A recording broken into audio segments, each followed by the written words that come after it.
afternoon, everyone, and welcome to Getting In, a College Coach Conversation.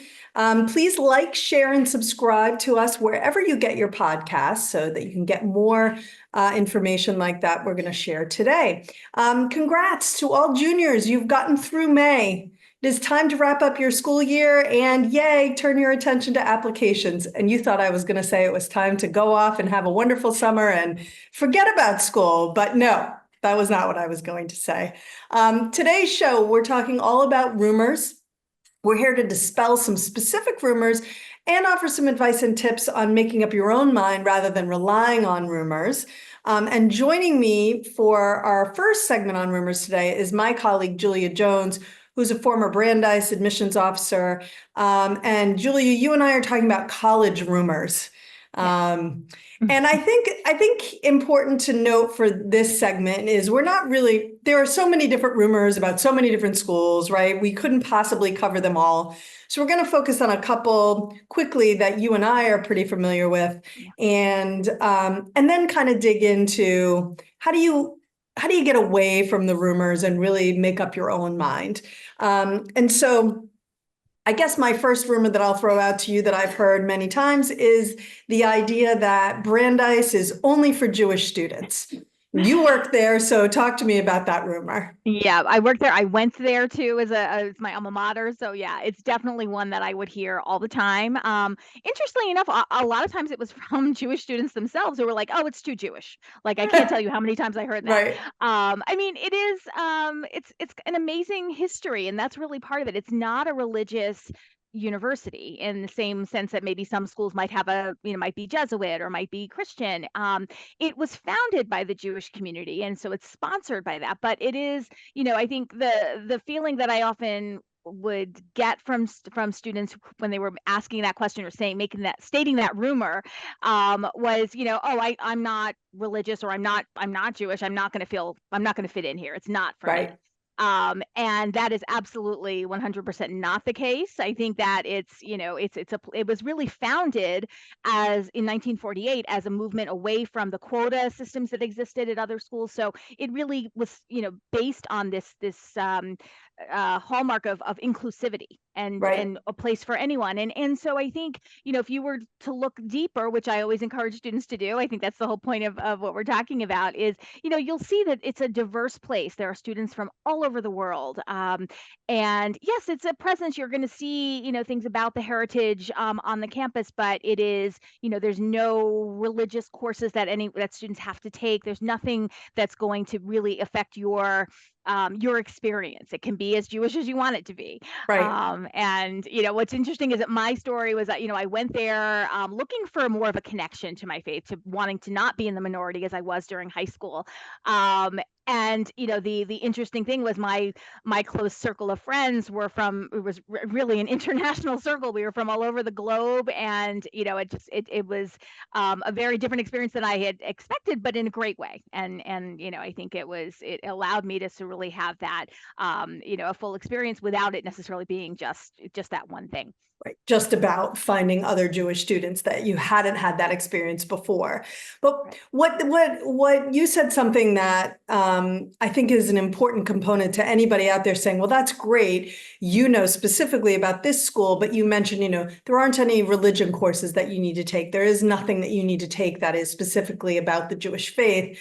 I often think about that when we look at the broader category of religious schools. In my mind, there are religious schools and then there are religious schools, right? Yeah. So what's your advice for a student who's saying to you, either I don't want to consider a school that has any affiliation with religion because I myself am not religious, or I've heard that if you go here and you're not Catholic, I'm going to pick on because there are a lot of Catholic schools, then you're going to feel out of place. How do you recommend students kind of investigate that for themselves rather than just taking that at face value?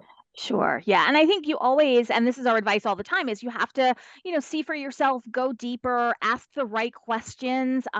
Because again, as you say, not all schools and there are so many, sometimes there are schools that are surprising that you realize, wow, they have a religious heritage or a background, or they were founded by a particular faith. And they may not have, that may be all that that exists there. And there may be other schools that have a real that it's a very much a part of your day-to-day life. So I think it's, some things to be looking for are the questions of, okay, are there religious courses that are required, right? Some schools do, but and also what that means. Some schools, you can take a comparative religion course. It may not have to have anything to do with the Jesuit faith or Catholic faith or Jewish faith, but it's just part of maybe, something that you have to do. There may be priests or ministers who are teaching, but you want to look at the curriculum, look at, do they require students to go to services or mass? Those are the things that I think can really help you to separate the schools that are, have very much a religious focus, and schools that may have it but not in a big way. And then look at the makeup of the student body, right? A lot of schools will tell you, even give you a loose percentage of, okay, these are the percentage of students who identify with this faith. Look at the diversity, where are students coming from around the world, because I think that can make a difference too. So I think it's as always, it's trying to establish what's going to be the best fit, what type of environment do you feel most comfortable, and then really going from there. Right. And sometimes, although not always, I don't want to make a blanket statement, because as this is going to come out of my mouth, I could think of some contradictory examples. But sometimes if you're located in a, more populous place that's a little bit more diverse, it's going to lend extra diversity to the campus, right? It's going to make it maybe feel even a little bit less religious and a lot more secular.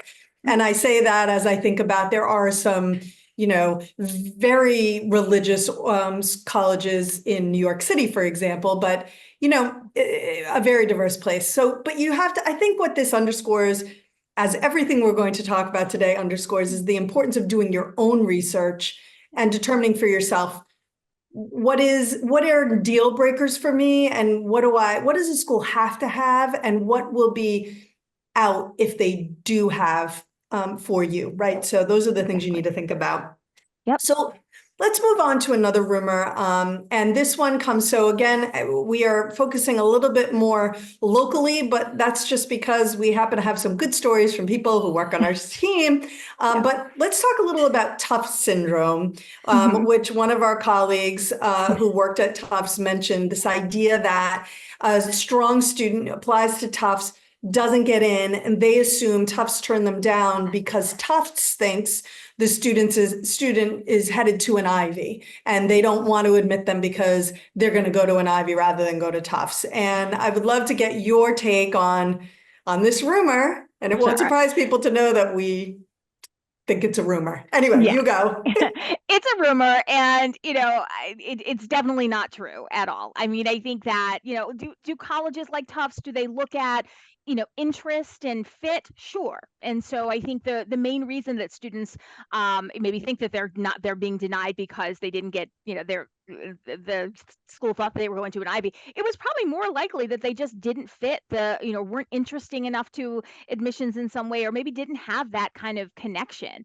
Almost all colleges, if they're asking the question, hey, why are you applying to us? They want to know that you are applying to them, not just because they're a great school in Boston, because we all know there are hundreds of them, right? But they want to know, again, what is it about the university that attracts you, that you're interested in? How does what you're interested in, how does that connect to what the school offers? So, I remember I have a student that I worked with a couple of years ago who is at Tufts right now. And he, there are a lot of reasons why he was accepted, but I think a big part of it is that he did a great job of making that connection between the things that he was really interested in, history and anthropology, and talked about that in his application, and why, and really linked that to the programs at Tufts that he was excited to take advantage of. And I think that made a difference. So yeah. Yeah, I mean, exactly. Highlighting the importance of having good reasons why you want a school, beyond just that, well, if I don't get into X school, then I guess I could go here, right? Those days are kind of done, and have actually been for a while. Every school has a different applicant pool. Every school is looking for the most interesting group of students to admit for that institution and what Tufts is looking for and what Brandeis is looking for and what Harvard is looking for and what BU is looking for and what Northeastern is looking for, to name a handful of Boston area schools, Yeah. is all going to be different. Do they all want good students? Absolutely. But they're not all fighting over the same student, and in fact are really looking for those students who seem to have connected with their institution. And you mentioned the way that you show that: supplemental essays, maybe visiting, depending on the school, that could be important, could not be that important. Interviewing if it's available. Yeah. Like whatever you Exactly. can do to do that. But yeah, I think and even what colleges are looking for, that may vary from year to year. So it's one of those things where it's hard to know. And I think this rumor probably stems from like, okay, this is my way of at least, trying to figure out what happened. But at the Right. end of the day, it's more about, okay, be true to yourself, be true, make those connections with, with the colleges that you're applying to, apply to schools for the right reasons, because they are really good fits for you. And Right. I think, yeah, that will come through. Right, exactly. Not just, oh, well, I like Boston, so I guess I'll add this to my list, right? It's got to make Right. sense for you. And I think we both can see that there are differences amongst all of those institutions I just named, so that one student is unlikely to like each of those and really feel connected to each of those if they're doing their research. So Yeah. let's talk about another rumor that's out there. And for this one, we're going to go to the Midwest. And this is the University of Chicago, which is, you might have heard this phrase, and I apologize if I am, not creating a rumor, but making a rumor continue to exist. But the rumor about University of Chicago is always, or has long been, where fun goes to die. I personally have had experience with people who went to Chicago who do not feel that way about their institution. Curious your take on this one. Yeah, I've had students look at Chicago as well, and definitely come back with that, not not even thinking about that. Although some of them have gone to, looked at that and said, yeah, I've heard this, and then they go and visit and they come back and they realize it's nonsense. So Right. I mean, I think as with anything, it's always about, it's about fit and what's your definition of fun, right? I Yes. think that Chicago is, University of Chicago is a really, it's an intellectual place. It's a really, it's in Chicago. So of course you've got the benefit of being, having such an amazing city there too. But I think it's, what are you looking for in your social experience in college, right? If you want, fraternities and sororities and a football team and all of that, parties every night, well, again, that may not necessarily exist at a school like Chicago, or to go back to my alma mater, it wasn't part of Brandeis either. But Mhm. if you're looking to to connect with people, to do things, for have to have a, social life and opportunities, that exists, and that's very much a part of U of Chicago and a whole host of other, most other universities. It's just figuring out what you're looking for and what that, and how that college kind of fits that. Right, exactly. So for one person, fun may actually go to die in Chicago because it doesn't have anything that they like. For another person, it might be the most fun, happy, engaging place they've ever been to, where they finally feel like, oh, these are my people. That's really what you're looking for, right? You're Yep. looking for your people. And so I guess probably what we're trying to say here is just, if you figure out what you want and then Yeah. look for what you want in each of the schools you're looking at, that's going to be a far better way to make your list than to worry about some rumors that are floating around that someone else might say to Yeah. you. Yeah. Absolutely. It starts with your goals. What are your preferences? What are your goals? What do you want in a college, both in terms of, everything from, the makeup of the school, the social life, the intellectual, atmosphere, what you want to study. And that's your starting point. And then you build from there and you find schools that match that. Some are not going to match everything. Some are going to match, things, more than others. And so you also have to, as you said earlier, what are my must-haves? What are my deal breakers? What are the things that are maybe nice to have but not as important? And that's how you really go beyond rumors, dig deeper, and really find those schools that are going to be good fits no matter what. Exactly. And I think, so our bottom line here today is there are going to be a lot of rumors floating around, and, you'll also get the, oh, well, I heard that wasn't a very good school.